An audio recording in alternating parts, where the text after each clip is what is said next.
श्री स्वामी समर्थ. नमस्कार मित्रांनो. तर आजच्या या व्हिडिओमध्ये आपण पाहणार आहोत श्री चैतन्य भर्तरीनाथजी यांच्या जन्मकथेविषयी आणि त्यांच्या संजीवन समाधीविषयी सविस्तर माहिती. तर हा व्हिडिओ शेवटपर्यंत पहा आणि लाईक आणि कमेंट करायला विसरू नका. भर्तरी भंगताची बाळ त्यात तेजस्वी मिरवले शकलांत, मक्षिकेचे मोहळ व्यक्त तेही एकांग जाहले. मग त्यात निर्मळपणी बाळ विरक्त, मिरवो लागले स्वतेजात.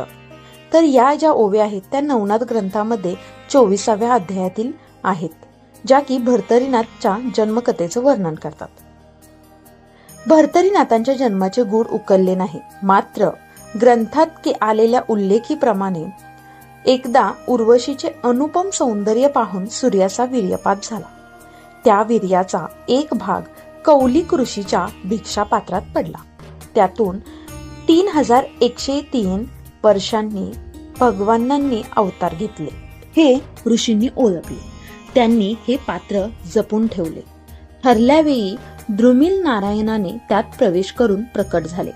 बालकाचा जन्म झाला, ते म्हणजे भर्तरीनाथ.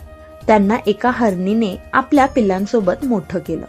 हरणांच्या संगतीत झाडांचा पाला खाऊन तो मोठा झाला. एकदा जंगलातून जयसिंग व रेणुका हे ब्राह्मण दाम्पत्य जात होते. त्यांनी मुलाला जवळ केलं, त्याला माणसांची भाषा शिकवली. पुढे गोरक्षनाथांनी त्याला नाथपंथांची दीक्षा दिली. भर्तरीनाथांचे जन्मस्थान हे नैमिषारण्य आहे, तर संजीवन समाधी हरंगुळ, जिल्हा परभणी, तालुका गंगाखेड येथे आहे. येथे जाण्यासाठी गंगाखेड तालुक्यातून वडगाव फाट्यावर उतरून हरंगुळला जाता येतं. बीड जिल्ह्यातील 12 ज्योतिर्लिंगांपैकी परळी वैजनाथ गंगाखेड रोडवरून वडगाव फाट्यावरून या ठिकाणी जाता येतं. धन्यवाद.